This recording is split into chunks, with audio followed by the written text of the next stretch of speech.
சட்டமன்றத்தில் மசோதா பாஸ் பண்ணி முதலமைச்சர் அனுப்புறாரு. சொல்லி முடிச்சதுக்கு அப்புறம் திருப்பி என்ன பிரச்சனை? மத்திய அரசு சாதிவாரி கணக்கெடுப்பு நடத்தினால்தான் இடஒதுக்கீடு கொடுக்க முடியும் என்று சொன்னால் இது நாடகம்ல. ஒரு பெருவாரியாக இருக்கக்கூடிய ஒரு மிகப்பெரிய சமூகத்தை வந்து புறக்கணிக்கு மூலமா அவங்களை பேஸ் பண்ணணுங்கிறது ஒரு இம்மீடியட் ஒரு பேசிக்கும் கூட அவங்களுக்கு தெரியாம இருக்குமா? விக்கிரவாண்டியில ஆகல. அவங்க யார் ஓட்டு போட்டு இதை கேளுங்க, யார் ஓட்டு போட்டு அதை தான் நான் சொல்ல வரேன். நீங்க பாட்டாளி மக்கள் கட்சியிலிருந்து வன்னியர் சங்கத்தினுடைய, அதாவது வன்னியர் மக்களுக்கான ஒரு கோரிக்கைகளை தேவைகளை வைத்துக் கொண்டு மூவ் பண்றதா இருக்கு அப்படின்னா, இந்த நாடாளுமன்ற தேர்தலிலேயே வந்து மிகப்பெரிய அளவுக்கான ஒரு வெற்றியை குறைஞ்சபட்சம் வட மாவட்டத்திலேயாவது நம்ம பெற்றிருக்கணுமா இல்லையா?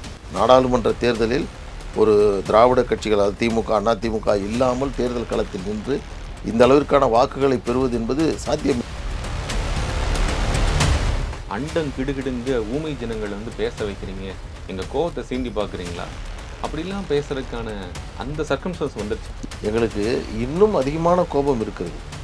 இந்த கோபத்தினுடைய ஒரு பகுதி சிறு துளியை தான் உங்களுக்கு இப்பொழுது காட்டியிருக்கிறோம்.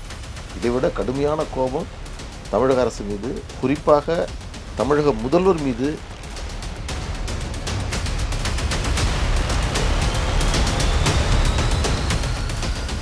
வணக்கம் நேயர்களே, இன்றைய நமது சிறப்பு நேர்காணலில் மூத்த வழக்கறிஞர், பாட்டாளி மக்கள் கட்சியினுடைய செய்தி தொடர்பாளர் திரு பால் அவர்களை சந்தித்து பல்வேறு விஷயங்கள் குறித்து பேச இருக்கின்றோம். வணக்கம் சார். என்ன பிரச்சனை உங்களுக்கு முதலமைச்சர்கிட்ட? முதல்ல இந்த நிகழ்ச்சியை துவங்குவதற்கு முன்பாக இந்த குமுதம் டிஜிட்டல் இந்த உங்களுடைய நிறுவனத்தில் முதலாக இந்த கலந்துரையாடல் நிகழ்ச்சியில் கலந்து கொள்வதில் எனக்கு பெரும் மகிழ்ச்சி. குமுதளவே எங்களுக்கும் மகிழ்ச்சி. குமுதத்திற்கும் எனக்கும் மிக நீண்ட நெடிய உறவு இருக்கிறது. நான் 6வது வகுப்பு படிக்கிற காலத்திலிருந்து குமுதத்தை படிக்கக்கூடியவன்.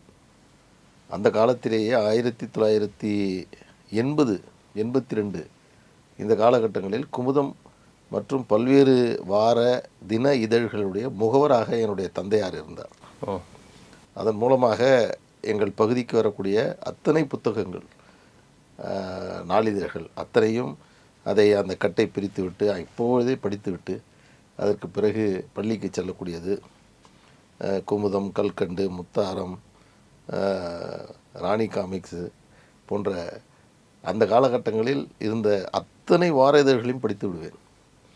குறிப்பாக குமுதம், கல்கண்டு பல்வேறு விதமான தகவல்களோடு வருவாள். வண்ணத்திரை என்று ஒரு சினிமா தொடர்புடைய ஒரு சின்ன ஒரு புத்தகம், அவையெல்லாம் வரும். இது எங்கள் பகுதியில் மீன் சுருட்டி என்ற அந்த கிராமத்தில் நீண்ட எங்கள் குடும்பத்தில் எங்களுடைய தந்தையார் அவர்கள் மூலமாக இந்த இதழ்களை படிக்கக்கூடிய ஒரு வாய்ப்பை பெற்றேன். 1993 சென்னை சட்டக்கல்லூரியில் சட்டம் பயில வந்தபோது மாதந்தோறும் இந்த சந்தா பணத்தை அலுவலகத்தில் நேரில் வந்து கட்டக்கூடியவனாக இந்த குமுதத்தோடு தொடர்புடையவன். பிறகு பாட்டாளி மக்கள் கட்சியினுடைய செய்தி தொடர்பாக பல்வேறு ஊடகங்களில் கலந்து கொள்ளக்கூடிய இந்த சூழலில் அந்த இளமை பருவத்தில் பல புத்தகங்களை, பல நாளிதழ்களை படித்த அந்த அனுபவம் என்பதற்கு எனக்கு பெரும் உதவியாக எனக்கு அமைந்திருக்கிறது. அந்த விதத்தில் குமுதத்தோடு இந்த நிகழ்வில் கலந்து கொள்வதை நான் மகிழ்ச்சியாக உள்ளளவு எங்களுக்கும் மகிழ்ச்சி. உங்களை வந்து நீங்கள் இவ்வளவு உளப்பூர்வமாக பேசும்போதே நீங்கள் எவ்வளோ தூரம் அது கூட பைண்ட் ஆயிருக்கீங்க அப்படின்னு தெரிஞ்சுக்க முடியுது. ரொம்ப ரொம்ப மகிழ்ச்சியாக சந்தோஷம். உங்களுடைய நேரத்துக்கும் முதல்ல நன்றி. ஏன்னா இப்போது இருக்கக்கூடிய இந்த சுச்சுவேஷனில் ரொம்ப பீக்கான சுச்சுவேஷனில் இருக்கீங்க, டைம் வந்திருக்கீங்க. முதல் கேள்வி எனக்கு என்ன அப்படின்னா, கடந்த 2-3 நாட்டில் எல்லார் பக்கமும் நீங்கள் ஊடகத்தில் பேசிகிட்டே இருக்கீங்க. திரு அன்புமணி ராமதாஸ் அவர்களும் ரொம்ப கடுமையாக திமுக வந்து அரசையும் சரி முதலமைச்சர் மு க ஸ்டாலினும் சரி கடுமையாக எதிர்கொண்டு பேசுகிறத நம்ம பார்க்க முடியுது.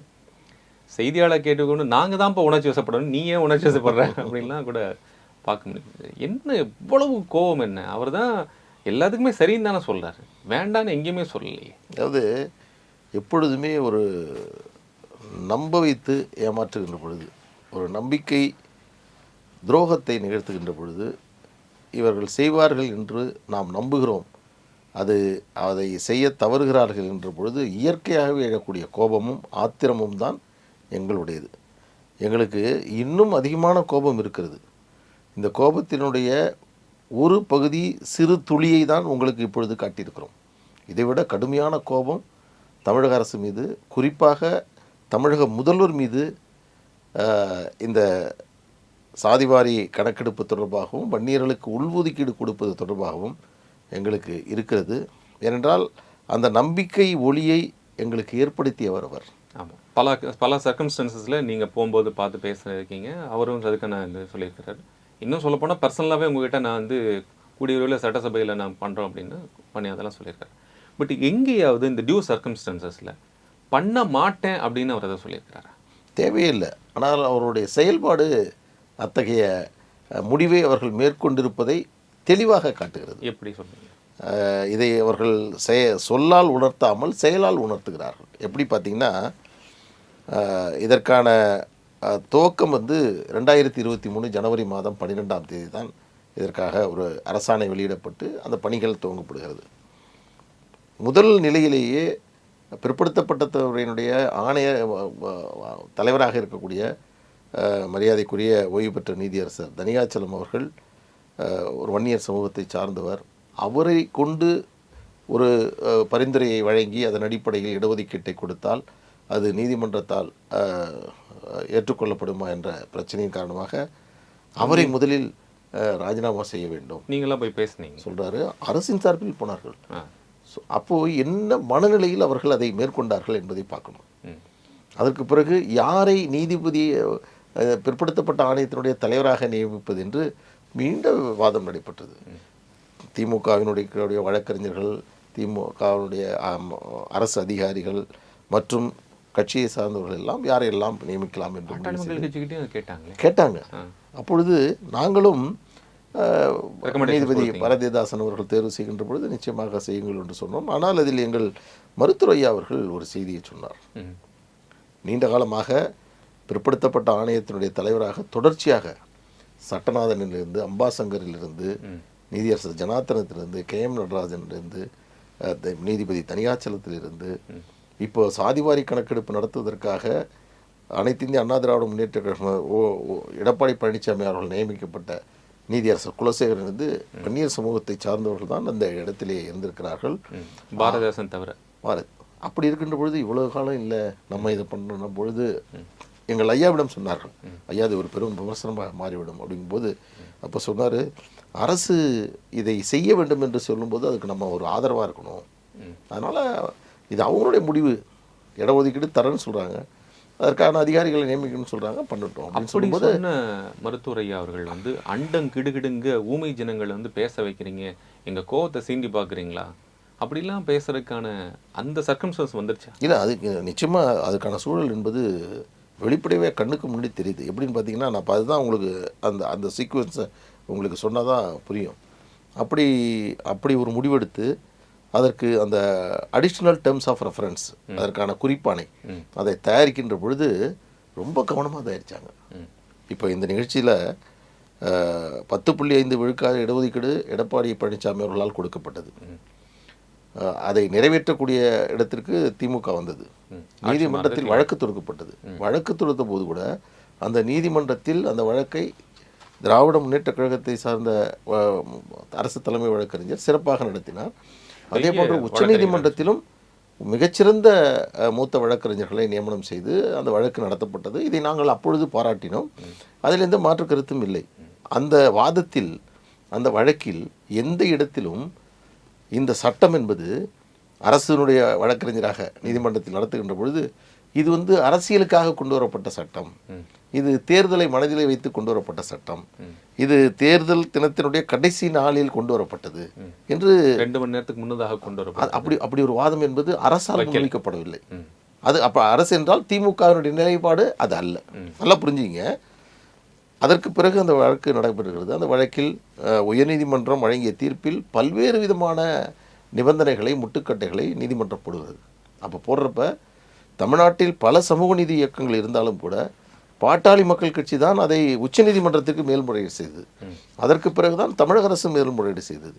அப்போது அந்த வழக்கு உச்சநீதிமன்றத்தில் மேல்முறையீடு செய்யப்பட்டு வாதம் நடத்தப்படுகின்ற பொழுது ஒருவேளை சென்னை உயர்நீதிமன்றத்தில் வழங்கப்பட்ட பாட்டாளி மக்கள் கட்சி அந்த இடஒதுக்கீட்டிற்கு எதிரான வழக்கு அப்படியே அது நடைமுறையில் இருந்திருந்தால் சமூக நீதி என்பதையே நடைமுறைப்படுத்த முடியாத நிலை என்பதை உருவாகியிருக்கும். அந்த வழக்கில் உயர்நீதிமன்றத்தில் ஒரு சமூகத்திற்கு இடஒதுக்கீடு என்பது வழங்க முடியாது,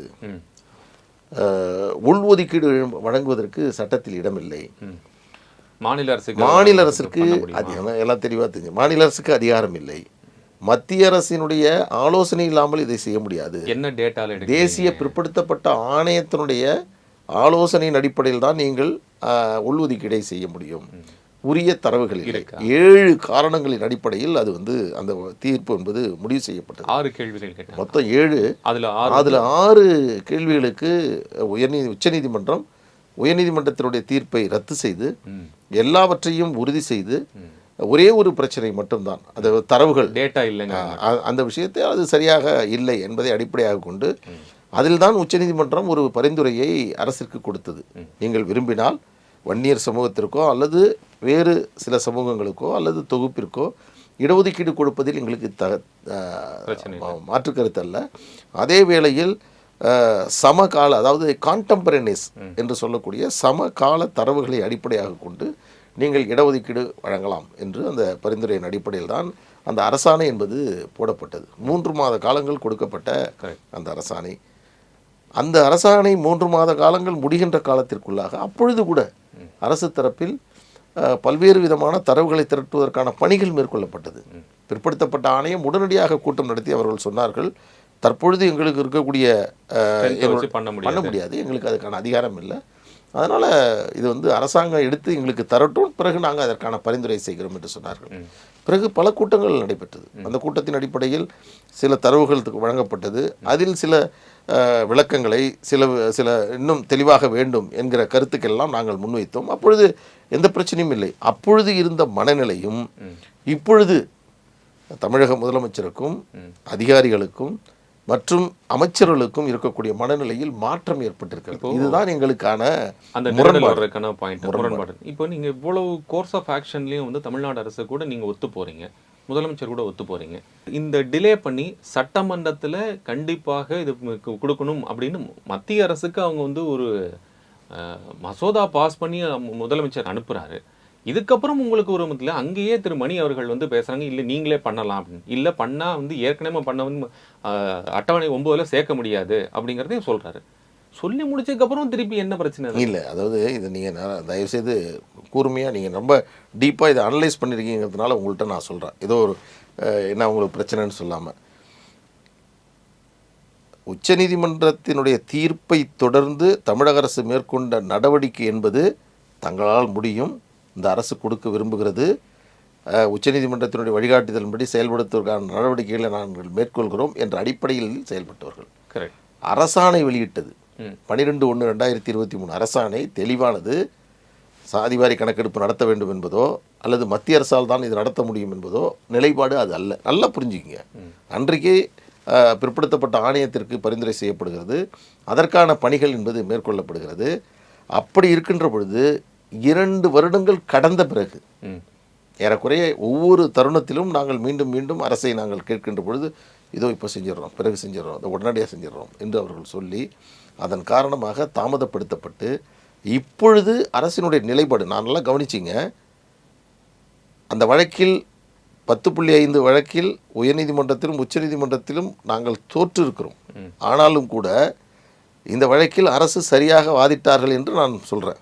என்னுடைய நிலைப்பாட்டில் மாற்றமில்லை, எங்களுடைய நிலைப்பாட்டில் மாற்றமில்லை. இந்த வழக்கில் தமிழக அரசு வாதம் வைக்கின்ற வேளையில் அந்த சட்டம் என்பது சரியாகத்தான் கொண்டு வரப்பட்டுகிற வாதத்தை வைக்கிறார்கள். அந்த சட்டத்தை நடைமுறைப்படுத்துவதற்கான பணிகளை நீதிமன்றத்தில் தமிழக அரசு மேற்கொள்கிறது. எடப்பாடி பழனிசாமி அப்படியே ஒரு நிமிஷம். ஆனால் இப்பொழுது அவர்களுடைய நிலைப்பாட்டில் என்ன மாற்றம் என்றால், கடந்த ஆட்சியில் கொண்டு வரப்பட்ட சட்டம் என்பது கடைசி நேரத்தில் கொண்டு வரப்பட்டது, அரசியலுக்காக கொண்டு வரப்பட்டது, தேர்தலை மனதிலே கொண்டு வரப்பட்டது என்று அவர்கள் இப்பொழுது சொல்லுகிறார்கள் என்று சொன்னால், இதய சுத்தியோடு இந்த வழக்கை அவர்கள் நடத்தினார்களா என்ற சந்தேகம் இப்பொழுது எழுகிறது. ஏன் அது எழக்கூடாதுன்னு சொன்னீங்கன்னா, நாங்கள் இன்னும் மாற்றங்கள் இல்லை, எங்களுக்கு அந்த மாற்றமே அதான் சொன்னோம் முன்னாடியே. அந்த வழக்கில் வெற்றி பெற முடியவில்லை என்று சொன்னாலும் அவர்கள் மீது எங்களுக்கு எந்த விதமான ஐயமும் விழவில்லை. ஆனால் அந்த வழக்கை நடத்தி முடித்துவிட்டு இப்பொழுது இந்த இத்தகைய பின்னணியில் தான் இந்த சட்டம் கொண்டு வரப்படுகின்ற எண்ணத்தோடு ஒரு அரசும் அதிகாரிகளும் அரசின் வழக்கறிஞரும் நீதிமன்றத்தில் வாதிட்டால் எப்படி அதை வெற்றி பெற முடியும்? நேச்சுரலி நீங்கள் வந்து சொல்கிறது வந்து இல்லை, நான் என்ன இப்போது அடுத்தடுத்து கவர்மெண்ட் வந்து ஒரு ஆக்ஷன் எடுக்கிறாங்க. உடனே வந்து ஆணையம் அமைக்கிறதுக்கு பரிந்துரை பண்ணுறாங்க. ஆணையத்துக்கான அனைத்து கட்சி கூட்டத்தையும் வந்து கால் கொடுக்குறாங்க. நீங்கள் ஒரு ரெக்கமெண்டேஷன்ஸை கொடுங்கன்னு சொல்கிறாங்க, கொடுக்குறாங்க. உச்சநீதிமன்றத்திலையும் போய் உச்சநீதிமன்றத்திலையும் போய் வேலிடான பாயிண்ட்ஸை எங்கேயும் வைக்கிறாங்க. நீங்களே சொன்னீங்க நாங்கள் அவங்க கூட ஒத்து போகிறோம் அப்படின்னு சொல்லி. அப்படி இருக்கக்கூடிய அரசுக்கு, தமிழக அரசுக்கு எங்கேயாவது உங்கள் கூட டிஃபை ஆகணுங்கிற ஒரு தேவை என்ன இருக்குங்கிறத நான் தெளிவுபடுத்துகிறேன். ஏன் முரண்படுகிறோம், ஏன் சந்தேகப்படுகிறோம், இவர்கள் வேறு விதமான மனநிலையில் இருக்கிறார்கள் என்பதை என்னால் இப்பொழுது உங்களுக்கு இந்த கேள்வியின் மூலமாக தெளிவுபடுத்த முடியும். சாதிவாரி கணக்கெடுப்பு நடத்த வேண்டியது மத்திய அரசால் தான் நடத்த முடியும் என்று திடீரென்று சட்டமன்றத்தில் தமிழக முதலமைச்சர் பேசுகிறார். எங்களுக்கு அதிகாரம் இல்லை என்று ஒரு பக்கம் சொல்கிறார். இந்த புள்ளி விவரங்களை திரட்டி கொடுங்கள் என்று பிற்படுத்தப்பட்ட ஆணையத்திடம் கொடுத்ததை 30/7/2024 கடந்த மாதம் ஒரு வருடம் காலம் என்று கால நீட்டிப்பு செய்கிறார். சட்டமன்றத்தில் ஒரு அமைச்சர் வன்னியர்கள் கூடுதலான இடங்களை பெற்றிருக்கிறார்கள் என்ற தகவலை வழங்குகிறார். 3 விதமான நிலைப்பாடு இருக்காதுல்ல. ஒரே நிலைப்பாடு கொடுக்கணும்னு முடிவெடுத்தாக்கா அதுக்கான பணிகளை மேற்கொள்ளட்டும், அவர்கள் செய்யட்டும். இல்லையா மத்திய அரசு இந்த கேள்வியை நீங்கள் அவங்கள்ட்ட கேட்கணும். ஏன்னா மத்திய அரசு தான் சாதிவாரி கணக்கெடுப்பை நடத்த முடியும், மத்திய அரசு சாதிவாரி கணக்கெடுப்பு நடத்தினால்தான் இடஒதுக்கீடு கொடுக்க முடியும் என்று சொன்னால் இது நாடகம்ல. இந்த ஒரு வருட கால நீட்டிப்பு என்பது எங்களை ஏமாற்றுவதற்காக செய்யக்கூடிய பணி தானே. என்ன தேவை இருக்க முடியும் சார் கவர்மெண்ட்? அது அவங்கள்ட்ட தான் இந்த கேள்வி மீண்டும் 2வது முறையாக சொல்கிறேன். 3 இல்லை, இப்போ நீங்கள் ஏதாவது ஒரு பேக்கப்பில் இருந்து ஒரு பண்ணணும் அப்படின்னா திமுக நீங்க திரு அன்புமணி அவர்கள் சொல்கிறார். இல்ல நான் இது முடிச்சிடறேன் அடுத்த கேள்விக்கு முன்னாடி. ஏன்னா கேள்வியோட தொடர்ச்சி தான். இல்ல இருங்க நான் குறுக்கிட விரும்பல. ஏன்னா இந்த 3 நிலைப்பாட்டுடன் சேர்த்து இன்னொன்று அடிஷனல் ஆட் பண்றேன். அவர்கள் மீதான சந்தேகத்தை வலுப்படுத்துவதற்கான இன்னொரு கூடுதலான செய்தி என்னன்னா, ஒரு நம்பர் 4 தகவல் அறியும் சட்டத்தில் ஒரு நபர் ஒரு 10 மாதத்துக்கு முன்பு தகவல்களை கேட்கிறார். அவர் கேட்கக்கூடியதை பிக் அண்ட் சூஸில் கேட்குறார். எது அவருக்கு தேவையானதோ அதையும், எது உண்மை இருக்கிறதோ அதை மறைக்கக்கூடிய வகையிலும் 10 மாதத்திற்கு முன்பு கேட்கப்பட்ட கேள்வியை இப்பொழுது அதற்கான தரவுகளை அவர் கொடுக்குறார். அவர் கேட்டதில் கூட தப்பு இல்லை. யார் வேணாலும் எந்த கேள்வி வேணாலும் கேட்கலாம். அதுதான் நம்ம தகவல் அறியும் சட்டத்தினுடைய சிறப்பம்சம். அந்த தகவலை ஒரே ஒரு ஊடகம் அவர்கள் எடுத்து அந்த மொத்த தகவலிலும் இருக்கக்கூடிய விவரங்களில் குறிப்பாக வன்னியர்கள் அதிகமாக இருப்பதாக சொல்லப்படுவதை மட்டுமே வெளியிட்டு குறைவாக இருப்பதையும் மறைக்கிறாங்க. அதில் கூட எனக்கு மாற்றுக்கருத்தில் ஒவ்வொரு ஊடகத்திற்கும் ஒரு நிலைப்பாடு. ஆனால் இந்த தகவல்களை அரசின் குறிப்பாக நல்லா கவனிச்சிங்க, உங்களுக்கு கூட வந்திருக்கும். தமிழ்நாட்டில் இருக்கக்கூடிய அத்தனை ஊடகங்களுக்கும் அரசினுடைய மக்கள் தொடர்புத்துறை அதிகாரி அந்த அரைகுறை புள்ளி விவரங்களை பிரச்சனை பிற்படுத்தப்பட்ட ஆணையத்திலும் நீதிமன்ற மத்திய அரசு செய்ய வேண்டும் என்று சொல்லக்கூடிய நிலையில் அந்த குறிப்புகளை பொதுத்தளத்திற்கு அனுப்பி அதன் மூலமாக வன்னியர்கள் 10.5% விட கூடுதலாக இடங்களை பெறுகிறார்கள் என்ற ஒரு மாய தோற்றத்தை, ஒரு பொய் பிம்பத்தை இந்த சமூகத்தில் பரப்புவதற்கான பணியை ஒரு அரசே, நான் திமுக செஞ்சால் கூட குறை சொல்ல மாட்டேன், அறிவாலயத்திலிருந்து திமுக செய்தி குறிப்பு அல்லது அறிவாலயத்திலிருந்து ஒரு சுற்றறிக்கை ஒரு மெயில் உங்களுக்கு வந்திருந்தா கூட எனக்கு அதில் மாற்றுக்கருத்தில். ஆனால் ஒரு அரசே அதை செய்கிறது என்று சொன்னால் எப்படி ஒரு அரசு ஒரு குறிப்பிட்ட சமூகத்திற்கு விரோதமாக அந்த சமூகத்திற்கு எதிரான நிலைப்பாட்டை கொண்டிருக்க முடியும்? அதனால தான் நீங்க சொல்ற இவைகள் தான் இந்த அரசின் மீதான குற்றச்சாட்டுகளுக்கான அடிப்படையான முகாந்திரம். எனவே இதில் நாங்கள் இந்த நிலையில் நீங்க முரண்படுறீங்க என்ன புரிஞ்சுக்கிறேன். இப்போ என்னன்னா நீங்க கேட்கக்கூடிய இந்த வைக்கக்கூடிய 4 அலிகேஷன்ஸ்ல குறிப்பா அரசுக்கு ஒரு குறிப்பிட்ட சமூகத்தின் மேல எதிர்ப்போ அல்லது வந்து விரக்தியான மனநிலையோ அல்லது வேண்டாத ஒரு மனநிலை அப்படின்னு சொன்னா நேச்சுரலி அது வந்து எலெக்ஷன்ஸ்ல ரிஃப்ளெக்ட் ஆகும். ஆயிருக்கணும், ஆகணும். இது வந்து தெரியும் உங்களுக்கு. விக்கிரவாண்டியில் ஆகல. 1. 2வது இன்னும் அடுத்த 18 மாசத்துல அவங்க மிகப்பெரிய சட்டமன்ற தேர்தலை சந்திக்க போறாங்க. திமுக தற்போது இருக்கக்கூடிய நிலையில் அடுத்த 40 நம்ம ஜெயிச்சிட்டோம், 2026 நம்ம தான் ஜெயிக்க போறோம் அப்படின்னு ஒரு மனநிலை இருக்கக்கூடியவர்கள் ஒரு பெருவாரியா இருக்கக்கூடிய ஒரு மிகப்பெரிய சமூகத்தை வந்து புறக்கணிக்கும் மூலமா அவங்களை ஃபேஸ் பண்ணணுங்கிறத ஒரு இம்மீடியட் ஒரு பேசிக்கும் கூட அவங்களுக்கு தெரியாம இருக்குமா? இதனுடைய விளைவை வரக்கூடிய 26 சட்டமன்ற தேர்தலில் திராவிட முன்னேற்ற கழகம் சந்திக்கும்.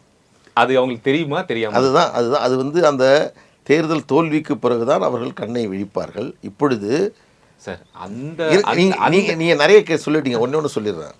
விக்கிரவாண்டி தேர்தலில் அவர்கள் வெற்றி பெற்று விட்டார்கள்.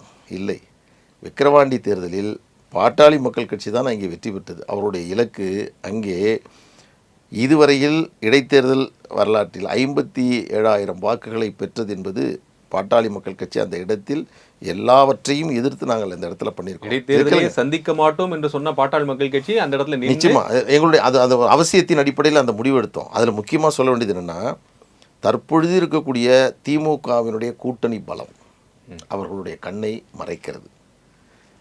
எதிரணியில் இருந்த அதிமுக என்று 2 நிலைகளாக பிரிவுபட்டு, ஒன்று பாரதிய ஜனதா கட்சியினுடைய தலைமையிலும் இன்னொன்று அதிமுக என்ற தலைமையிலும் நடந்ததன் காரணமாக திமுகவினுடைய செயல்பாட்டால், செல்வாக்கினால், அவர்களுடைய ராஜதந்திரத்தால் இது வெற்றி பெறவில்லை. எதிர்க்கட்சிகள் இருந்த அந்த 2 அணிகளாக பிரிக்கப்பட்டதின் காரணமாகத்தான் இது நிகழ்ந்தது. அது யார் ஓட்டு போட்டு இது கேளுங்க, யார் ஓட்டு போட்டு அதை தான் நான் சொல்ல வரேன். இடைத்தேர்தல் ஒரு வெற்றி என்பது திமுகவினுடைய அத்தனை செயல்பாடுகளுக்கும் மக்களால் கொடுக்கப்பட்ட அங்கீகாரமாக நாம் எடுத்துக்கொள்ள முடியாது. தமிழ்நாடு இடைத்தேர்தல் பற்றி உங்களுக்கு நன்றாக தெரியும். அது எத்தனை கோடி ரூபா செலவு பண்ணாங்க, எவ்வளோ செலவு செஞ்சாங்கன்னு. அதை வச்சு மட்டும் நம்ம ஒரு முடிவு அதுதான் சொல்கிறேன். நாடாளுமன்ற தேர்தலில் நடந்த அந்த விஷயங்கள் தான் உங்களுக்கு நான் தெளிவுபடுத்துவது. இந்த எதிர்க்கட்சிகளில் இருக்கக்கூடிய இந்த முரண்பாடுகளை பயன்படுத்தி அதன் மூலமாக அதை அவர்கள் சாதித்திருக்கிறார்கள். ஆனால் அதே ஊடகங்கள், உங்களை போன்றவர்கள் எல்லோருமே சொல்வது, 2 பேருமே ஒன்றா நின்றிருந்தால் 25-30 இடங்களுக்கு மேல் வெற்றி பெற்று இருக்க முடியும் என்ற செய்தியும் உங்களை போன்ற ஊடகங்கள் சொல்வதையும் நாங்கள் கவனித்துக் கொண்டு தான் இருக்கிறோம். எனவே திமுக தங்களுடைய பலத்தாலும் தங்களுடைய செல்வாக்காலும் மக்கள் தங்கள் மீது வைத்திருக்கக்கூடிய நம்பிக்கையாலும் அவர்கள் அரசியல் வெற்றிகளை, தேர்தல் வெற்றிகளை பெறவில்லை. அது தொடராது. அது தொடர்வதற்கான வாய்ப்பும் இல்லை, தொடரவும் நாங்கள் அனுமதிக்கப் போவதில்லை. நீங்கள் பாட்டாளி மக்கள் கட்சி வன்னியர் சங்கத்தினுடைய, அதாவது வன்னியர் மக்களுக்கான ஒரு கோரிக்கைகளை, தேவைகளை வைக்க கொண்டு மூவ் பண்ணுறதா இருக்கு அப்படின்னா, இந்த நாடாளுமன்ற தேர்தலிலேயே மிகப்பெரிய அளவுக்கான ஒரு வெற்றியை குறைஞ்சபட்சம் வட மாவட்டத்திலேயாவது நம்ம பெற்றிருக்கணுமா இல்லையா? அது நீங்கள் அதில் இந்த தேர்தலில் பாட்டாளி மக்கள் கட்சி பெற்ற வாக்குகள், அதனுடைய வாக்குகளை எல்லாம் நீங்கள் பார்த்தீர்கள் என்று சொன்னால் கணிசமான வாக்குகளை பாட்டாளி மக்கள் கட்சி பெற்றிருக்கிறது. நாடாளுமன்ற தேர்தலில் ஒரு திராவிட கட்சிகள், அதாவது திமுக, அதிமுக இல்லாமல் தேர்தல் களத்தில் நின்று இந்த அளவிற்கான வாக்குகளை பெறுவது என்பது சாத்தியமில்லை. 2019 பாட்டாளி மக்கள் கட்சி அன்புமணி ராமதாஸ் அவர்கள் 2 கட்சிகளுடைய கூட்டணி இல்லாமலேயே வெற்றி பெற்றார். இப்பொழுது இந்த தேர்தலில் மரியாதைக்குரிய சௌமியா அன்புமணி ராமதாஸ் அவர்கள் மிக சொற்ப வாக்குகள் வித்தியாசத்தில் தருமபுரியில் வெற்றி வாய்ப்பை இழந்திருக்கிறார். நான் கூட அரக்கோணத்தில் போட்டியிட்டு 2 லட்சம் வாக்குகளை பெற்றேன். இப்படி வாக்குகள் என்பது கிடைத்திருக்கிறது. ஆனால் அது திராவிட முன்னேற்ற கழகத்தினுடைய கூட்டணி கணக்கின் அடிப்படையில் பார்க்கின்ற பொழுது அந்த வெற்றி இலக்கத்தை எங்களால் தொடர முடியல. அது சரி, நம்ம டைலூட் ஆகி போகிறோம் அப்படின்னு நான் நினைக்கிறேன். அது மக்கள் உங்களை தேர்ந்தெடுக்கிறார்களா, நம்ம யாருக்கு சப்போர்ட் பண்ணணும், அல்லது நம்ம யாரை நோக்கி நகர்றோம், யாருக்காக பேசுகிறோம் அப்படின்னா அந்த மக்கள் நம்மளை சார்ந்திருக்கிறார்களா அப்படிங்கிற ஒரு அடிப்படை கேள்வி இருக்குல்ல. இந்த விஷயம் திமுகவுக்கு தெரியாமல் இருக்குமா, அல்லது தமிழக முதலமைச்சருக்கு தெரியாமல் இருக்குமா, அரசுக்கு கவனத்தில் எடுத்துக்காமல் இருப்பாங்களா? 2026 18 மாதத்தில் தேர்தல் இருக்க போகுது அப்படின்னா, இப்போ இந்த சாதிவார கணக்கெடுப்பை தள்ளி போடுறதுனாலையோ, அல்லது பாட்டாளி மக்கள் கட்சியினுடைய அரசியல் நிலைப்பாட்டை எதிர்க்கிறதுனாலையோ அவர்களுக்கான ஆதாயங்கிறது ஒன்று இருக்குல்ல, அந்த ஆதாயத்தை பெற முடியுமா? நீங்கள் சொல்கிற கேள்வி நல்ல கேள்வி. ஆனால் அதனால தான் எங்கள் ஐயா இந்த சனத்தை ஊமை சனங்கள்ங்கிறார், அப்பாவிகள்ங்கிறார், அறியாமையில் இருக்கக்கூடியவர்கள்ங்கிறார். இந்த மக்களை ஏமாற்றணும்னா அவர் வஞ்சகத்தின் மூலமாகத்தான் ஏமாற்ற முடியுங்கிறத ஸ்டாலின் அவர்கள் உணர்ந்ததுனால தான் இது போன்ற ஒரு பொய்யான தரவுகளை வெளியிலேயே அவர் கசிய விடுகிறார். அதன் மூலமாக நிறைய தான் இப்போ இருக்காங்க என்ற தோற்றத்தை ஏற்படுத்தலாம் என்ற முயற்சியில் அவர் இறங்கியிருக்கிறார். ஆனால் இந்த அறிவிப்பை அரசு செய்ததற்கு பிறகுதான் உள்ளபடியே இது பிரச்சனை என்ன என்பது எல்லோருக்குமே தெரிய ஆரம்பித்திருக்கிறது.